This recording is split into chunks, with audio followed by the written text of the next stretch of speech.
E aí pessoal, tudo bem com vocês? No vídeo de hoje eu vou estar trazendo aqui 5 principais pontos a serem analisados antes de você comprar um fundo imobiliário. Então são 5 pontos que, na minha visão, são muito importantes antes de você estar comprando aí as cotas de um fundo imobiliário.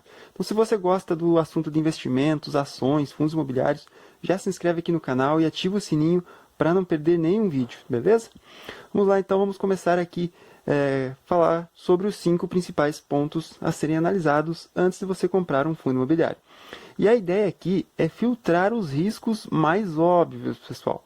Não é, a fórmula toda, são apenas pontos que vão ajudar você a filtrar os riscos mais óbvios, os riscos que mais as pessoas deixam passar e acabam se prejudicando por conta disso. Como eu coloquei aqui, é apenas um ponto de partida. Existem muito mais coisas a serem analisadas antes de você tomar a decisão final de comprar ou não a cota de algum fundo imobiliário. Mas se você levar em consideração esses 5 pontos, se você aplicar e analisar eles bem a fundo, é provável, assim, vai ser muito difícil você estar errando na hora de você comprar um fundo imobiliário. Pode ser, né, que algumas coisas mais graves aconteçam, mas vai ser muito difícil você estar tomando uma decisão muito errada se você levar aí ao pé da letra esses 5 pontos aqui que eu vou mostrar para vocês. Vamos começar então, o primeiro de todos é a liquidez. E o que é a liquidez em um fundo imobiliário? É a capacidade com que você consegue comprar ou vender as cotas de um fundo imobiliário. Por exemplo, você vai lá e compra, vamos supor que você invista lá um valor mais alto, ou até mesmo o fundo tem uma liquidez baixa. E você invista um certo valor e você, por algum motivo você queira vender essas cotas. Por algum fator que aconteceu, você acha que não serve mais para você esse fundo, ou qualquer outro fator, e você quer vender. E aí, como esse fundo tem uma liquidez muito baixa, você acaba não conseguindo vender as suas cotas. Talvez vá vários dias para você conseguir vendendo ali aos pouquinhos por dia, até você conseguir vender todas as suas cotas. Isso pode gerar uma grande perda e um grande problema para você. Então aqui, uma dica que eu dou, é interessante você comprar seus primeiros FIIs, né, os primeiros fundos imobiliários, fundos que têm uma liquidez média diária acima de 1 milhão, por exemplo. Eu trouxe aqui, por exemplo, um exemplo muito bom para falar disso é o MXRF11. Ele é o fundo imobiliário com o maior número de cotistas aí da nossa bolsa. Se você olhar aqui, a liquidez diária dele está atualmente em 435 mil negociações por dia. Então, um fundo imobiliário como o MXRF11, você não vai ter esse problema de liquidez, porque ele é um fundo muito líquido na nossa bolsa. Mas antes, pessoal, quero lembrar que não é recomendação de compra, tá? Eu não estou falando aqui que você tem que comprar o MXRF11 ou qualquer outro fundo imobiliário. Eu estou apenas mostrando os principais fatores aí para você analisar antes de você estar comprando um fundo imobiliário, tá? Não é recomendação de compra nem o MXRF11 nem o outro fundo que eu vou trazer aqui como exemplo para vocês, beleza? Então vamos aqui, acho que já ficou entendido aqui sobre a liquidez, né? Vamos falar então do segundo ponto aí que você tem que analisar. Escolha fundos multiativos e multi-inquilinos. O que são multiativos?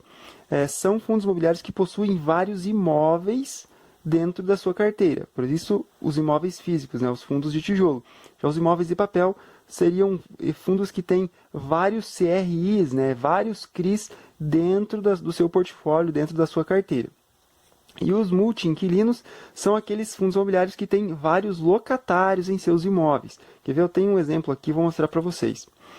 O fundo imobiliário XPML11, ele é um fundo de shopping. Então, se a gente olhar aqui, ele tem 16 ativos dentro do seu portfólio em 7 estados. Então, ele tem 16 shopping centers espalhados em 7 estados. Então, você imagina quantos locatários ele tem dentro desses 16 ativos. E além disso, ele está em 7 estados, são várias regiões, ele é multi-regiões também esse fundo. Então, é um fundo muito bem dividido, ele é um fundo muito bem repartido as suas partes entre os multiativos, né, e multi-inquilinos. Ele tem muitos inquilinos e tem muitos ativos e ainda é multi-regiões, né? Em várias regiões do nosso país é um bom exemplo de um fundo multiativo e também multi-inquilino. Isso é um ponto muito importante para você se atentar quando você vai investir no fundo imobiliário, porque, por exemplo, se ele tem um ativo só e acontece alguma coisa, ele vai ficar sem renda e você não vai receber dividendos. Ou se ele tem aí talvez 2, 3 ativos ou até um pouco mais, mas ele tem poucos inquilinos, por exemplo, se ele tem 10 inquilinos e um exemplo hipotético, né? E cada inquilino representa 10% da renda do fundo recebe, se ele perder um inquilino, ele vai perder 10% da renda. Então, você também provavelmente vai perder 10% dos seus dividendos. Então, isso não é muito bom.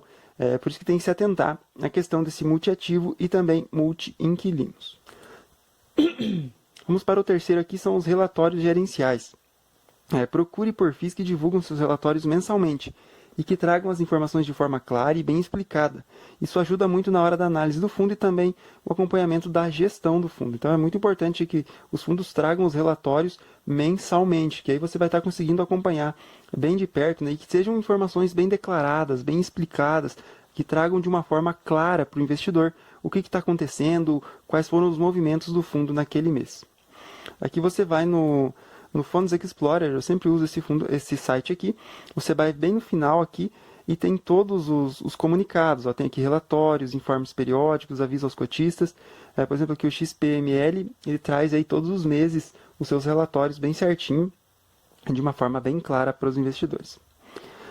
O quarto ponto a ser analisado é o histórico. Busque por fundos imobiliários que já possuam alguns anos de operação. Por exemplo, acima de 3 anos já é um bom tempo para você conseguir analisar, porque isso vai ajudar você a estudar e analisar a estratégia e o crescimento do fundo imobiliário com mais facilidade e com mais clareza. Eu vou pegar aqui o exemplo de novo do MXRF11, para a gente dar uma olhada aqui no histórico de dividendos dele. Dá para ver isso bem claro. O fundo teve o seu IPO em maio de 2012, e a gente está em 2022, então aí já foram aí 10 anos que o fundo está no mercado. E aqui a gente tem o histórico de dividendos dele. Você pode olhar todos os meses aqui quanto ele pagou. Então ele não deixou de pagar dividendo nenhum mês. Apenas aqui nesse dezembro de 2013, o fundo pagou apenas 1 centavo. Mas mesmo assim ele pagou dividendos em todos os meses nesses últimos 10 anos, né? Desde que ele abriu o seu IPO aí na bolsa. Então isso aqui dá para ver o histórico do fundo, né?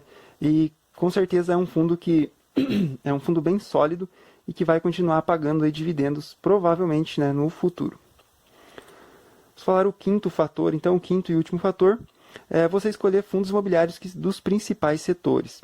Quais são os principais setores? Eu coloquei aqui logística, né, os fundos de galpões logístico, lajes corporativas, são os fundos que têm aí os seus imóveis que alugam para empresas colocarem os seus escritórios, os FOFs, que são os fundos de fundos, que são aqueles fundos imobiliários que compram cotas de outros fundos imobiliários, os fundos de papel, que são os fundos que investem em dívida imobiliária, que são os CRI, e os fundos de shoppings, que é como o XPML aqui que eu mostrei para vocês, são os fundos que têm aí shopping centers e alugam aí para os lojistas, né, para estar recebendo aí, fazer suas vendas e estar recebendo seus aluguéis através das lojas que tem nos shoppings.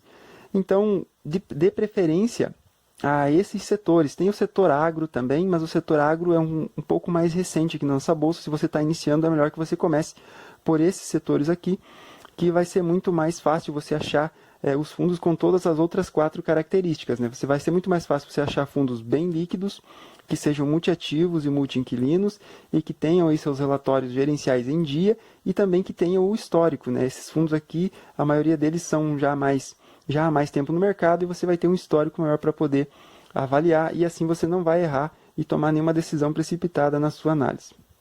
Então esse foi o vídeo de hoje, pessoal.